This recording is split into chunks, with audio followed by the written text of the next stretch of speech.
Kini Guts berhadapan dengan Adon untuk melindungi Casca.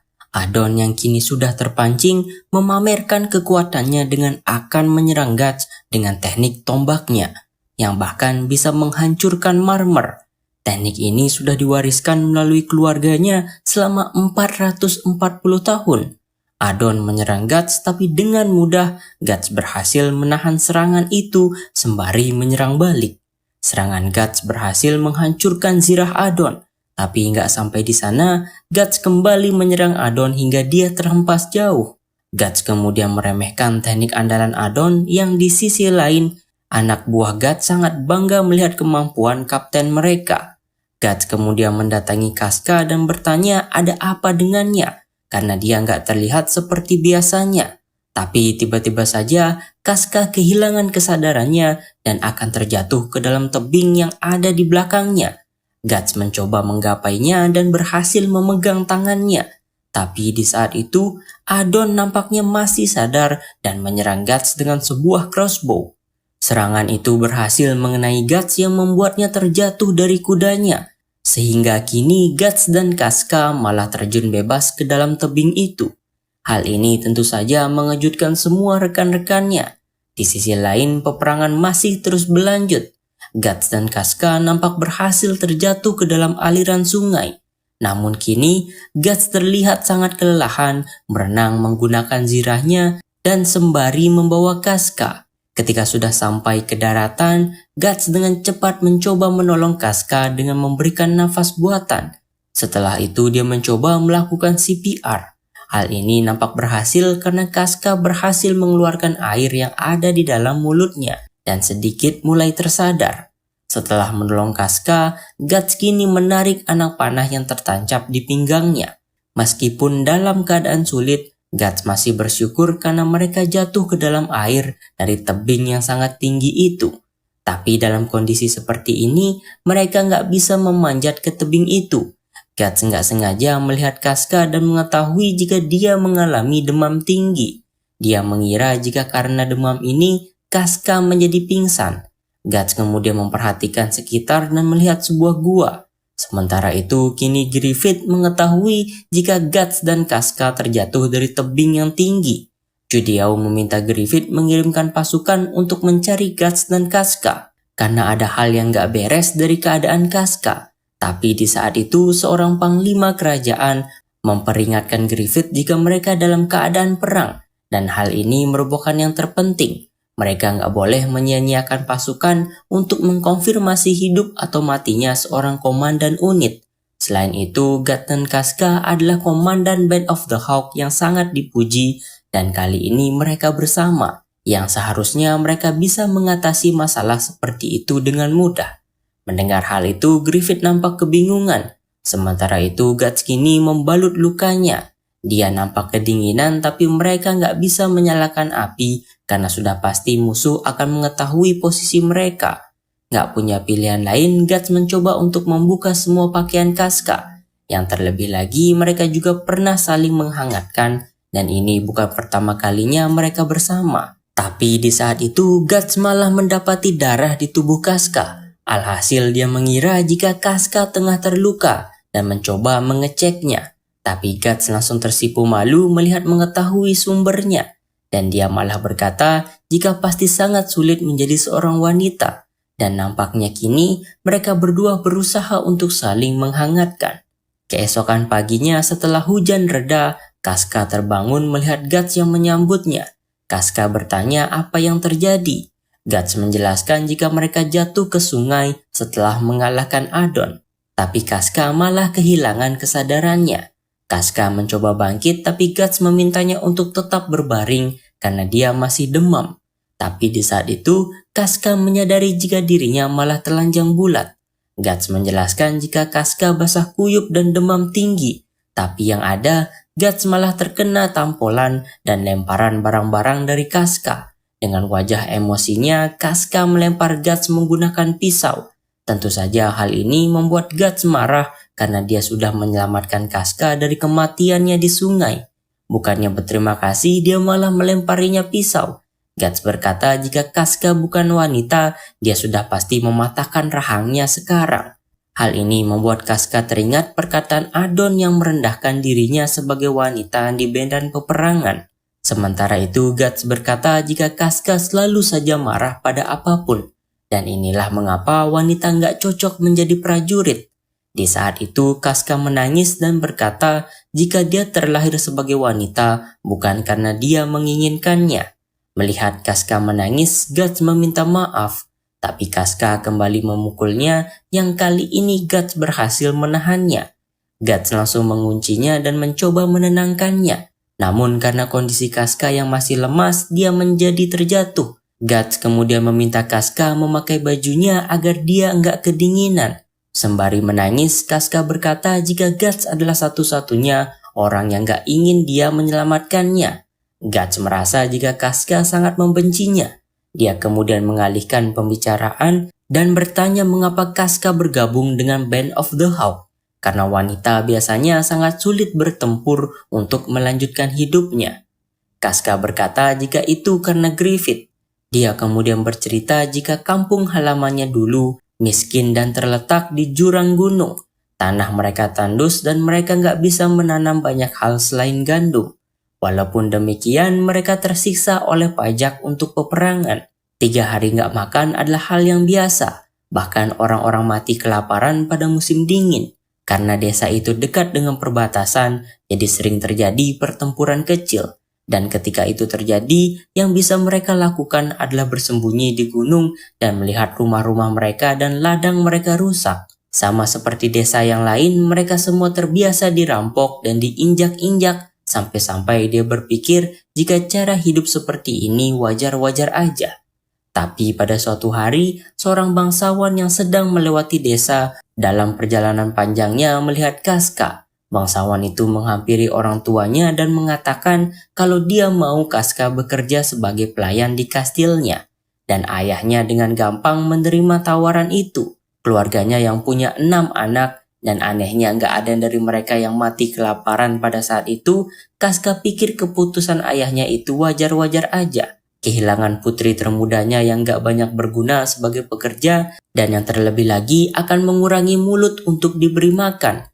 Tapi di dalam perjalanannya ke kastil, bangsawan itu mencoba untuk memperkosanya. Dan ini yang memang dia incar dari awal. Meskipun sudah mencoba untuk kabur, tapi dia berhasil menangkapnya. Dan sudah sangat jelas enggak ada bangsawan yang cukup aneh keluar dari perjalanannya untuk menolong seorang gadis miskin yang bahkan enggak pernah dia lihat sebelumnya. Casca enggak bisa melawan dan dalam pikirannya saat ini hanyalah sebuah kenyataan. Tapi tiba-tiba saja telinga bangsawan itu terhempas dan hal ini dilakukan oleh Griffith. Dia duduk di atas kudanya sembari berkata, apa dilahirkan sebagai bangsawan berarti kau telah dipilih oleh Tuhan. Di saat itu Casca merasa sangat aneh, yang seolah-olah gambar orang suci yang menghiasi dinding gereja desanya baru saja hidup. Dan Casca berpikir jika Tuhan telah mengasihi kesengsaraannya. Gadis yang gak berdaya dan dia baru saja dikirimi malaikat. Dan itulah yang terlintas sekilas di kepalanya. Tapi apa yang diberikan malaikat itu padanya bukan dongeng seperti mengulurkan tangan di saat dia membutuhkannya. Tapi dia memberikan sebuah pedang. Sembari berkata jika dia punya sesuatu untuk dilindungi, ambillah pedang itu. Si bangsawan mencoba untuk merebut pedang itu, tapi Casca berhasil mengambilnya terlebih dahulu dan menancapkan pedang itu ke si bangsawan. Casca di saat itu ketakutan, dia nggak tahu apakah dia yang menusuknya atau bangsawan itu sendiri yang jatuh pada pedang itu. Dalam hal apapun, ini adalah untuk pertama kalinya Casca membunuh seseorang. Saking ketakutannya, Casca nggak bisa berbicara ataupun bergerak dari tempat itu. Pedang itu juga nggak bisa dilepaskan dengan darah yang menetes darinya. Tapi di saat itu, Griffith memegang tangannya. Dia hanya mengangguk dengan dalam dan perlahan. Tapi itulah uluran tangan yang nyata Griffith berikan kepadanya. Meskipun ketakutan belum memudar sepenuhnya, tapi perasaan bersalah dan penyesalannya menjadi memudar. Kehebatan Griffith dan hangat selimut yang dia berikan memenuhi hati Casca. Tak berselang lama rekan-rekan Griffith datang dan meluting barang-barang si bangsawan. Sembari mereka mengajak Griffith untuk pergi. Tapi Casca kebingungan dan bertanya apa yang harus dia lakukan. Griffith berkata untuk melakukan sesuka Casca. Di saat itu Casca langsung berteriak untuk membiarkannya ikut dengan Griffith. Corkus di saat itu berkata jika mereka bukan hanya sekedar pencuri. Mereka mengumpulkan dana perang untuk akhirnya bisa membentuk pasukan. Dan bagaimana mereka akan bertempur membawa seorang wanita. Tapi Casca berkata jika dia nggak bisa kembali sendirian dan tanpa terluka. Orang-orang nggak akan pernah percaya jika Griffith menolongnya. Selain itu dia adalah beban keluarganya. Casca memohon dan jika Griffith memberinya pelajaran untuk berpedang, maka dia akan melakukannya. Griffith kemudian memberitahu Casca jika mungkin saja dia bisa mati. Casca di saat itu nampak sedih tapi Griffith melanjutkan jika dia mengatakan sebelumnya untuk meminta Casca melakukan apapun sesukanya. Yang apakah dia ikut atau enggak itu adalah pilihannya. Sembari Griffith menegaskan Casca yang sudah tahu cara bertarung. Mendengar hal itu, Casca nampak tersenyum ke hadapan orang yang telah memberinya pedang dan selimut. Casca berkata jika kehidupannya terus berubah. Dari meja makan yang seadanya di dekat perapian bersama dengan keluarganya, kini telah menjadi medan perang yang sudah disatukan dengan darah dan kematian. Sejak hari di mana dia bertemu dengan Griffith, dia bahkan sekarang merasa itu adalah suatu mimpi yang panjang. Casca saat itu sangat mengidolakan Griffith yang dia anggap seperti orang suci. Yang pada dasarnya mereka adalah sekelompok rakyat jelata tanpa ada dukungan yang selalu menang di medan perang. Dan yang lebih penting pemimpin mereka adalah seorang pemuda yang masih bisa dipanggil anak kecil dalam kepolosannya. Yang padahal dia bukanlah bangsawan ataupun kesatria, melainkan rakyat jelata sama seperti mereka. Tapi di mata Casca, Griffith adalah sebuah keajaiban. Pada suatu saat, Band of the Hawk terlibat dalam peperangan di sebuah kerajaan, di mana raja tersebut dikenal dengan kekayaannya dan terlibat erat dalam utusan istimewa. Tapi rumor terburuk tentang raja itu adalah tentang seleranya yang kotor, karena dia mempekerjakan anak-anak dari desa sebelah sebagai pembantunya dan semuanya adalah laki-laki yang memenuhi seleranya. Yang kenyataannya mereka hanya dipenjara dalam kastil untuk memuaskan nafsunya. Anak-anak itu selalu di samping raja itu dengan tatapan yang kosong dan ketakutan. Casca merasa takut dan jijik yang menyayat hati, mengingat dia hampir menjadi seperti anak-anak itu. Griffith di saat itu merangkul Casca yang membuat Casca merasa tenang karena Griffith menaruh tangannya agar membuat Casca berhenti ketakutan. Setelah mengikuti beberapa pertempuran kecil, salah satu rekan mereka terbunuh di pertempuran itu. Dia baru setengah tahun bergabung dengan Band of the Hawk untuk berlatih sebagai prajurit. Dan umurnya sangatlah masih muda yang baru sekitar 10 tahun. Casca pun gak mengetahui nama anak itu karena enggak terlalu mencolok. Gak ada seorang pun yang mengenali para prajurit magang tanpa nama di antara banyak sekali yang telah gugur dan enggak terhitung jumlahnya. Tapi tidak dengan Griffith. Di saat itu tiba-tiba saja Pippin datang membawakan Griffith beberapa barang. Griffith berkata jika barang itu milik si anak yang terbunuh. Di dalam sana terdapat sebuah mainan kesatria yang lecet dan kotor. Sembari menaruh mainan itu di atas tubuh si anak, Griffith berkata jika pasti anak ini punya kesatria yang sangat dia kagumi. Griffith menjelaskan jika dia mengenal anak ini dengan baik, karena dia sempat menatapnya seolah-olah Griffith adalah pahlawan dari beberapa dongeng. Griffith kemudian bertanya apakah anak ini mati dengan terpesona oleh mimpinya atau kematian adalah akhir dari mimpinya, atau mungkin mimpi Griffith yang telah membunuh anak ini. Dari sudut pandang Casca, dia nggak bisa menemukan kata-kata untuk berbicara. Dia nggak pernah melihat Griffith muram seperti itu sebelumnya. Tapi semenjak itu, Casca mulai melihat Griffith dengan berbeda. Yang pada suatu malam, Casca nggak sengaja melihat Griffith di sebuah balkon. Dia nampak nggak berpakaian dan mengetahui Casca berada di sana. Yang nggak lama kemudian, si raja nampak muncul dan mengajak Griffith masuk ke dalam kamarnya. Melihat hal itu, Casca nampak syok. Guts yang mendengar cerita itu nampak terkejut karena Griffith adalah orang yang sangat berwibawa. Casca melanjutkan ceritanya dan berkata jika sampai fajar dia nggak bisa tidur dan berjalan sepanjang malam sampai ke dekat sungai. Di sana dia melihat Griffith yang tengah membasuh dirinya. Melihat Griffith di sana, Casca langsung akan pergi. Tapi Griffith bertanya mengapa Casca langsung pergi, yang apakah karena dirinya ini kotor. Casca mencoba menyangkalnya dan bertanya kenapa Griffith bersama raja itu, yang apakah Griffith sedang rapat atau semacamnya.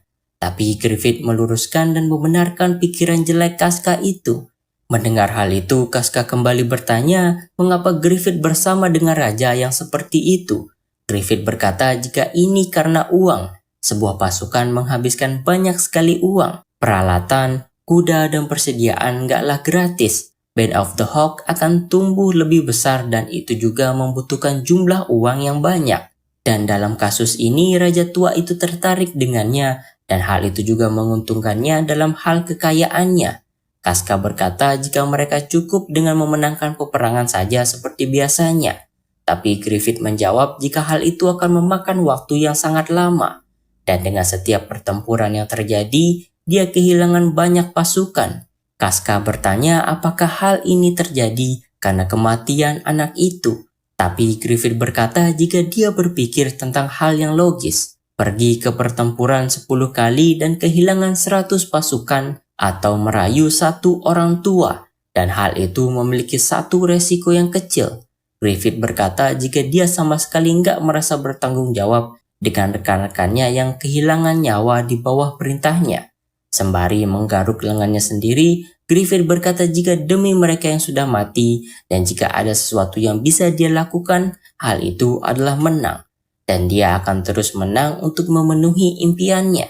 Mimpi yang hanya bisa diwujudkan dengan membangun di atas mayat mereka. Tapi untuk ratusan, ribuan nyawa yang digantung pada keseimbangan, dirinya sendiri harus menjadi kotor. Dan apa yang dia inginkan gak akan masuk ke genggamannya semudah itu.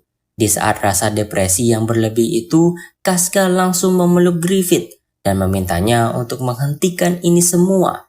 Tapi Griffith berkata jika ini bukan apa-apa dan dia baik-baik saja.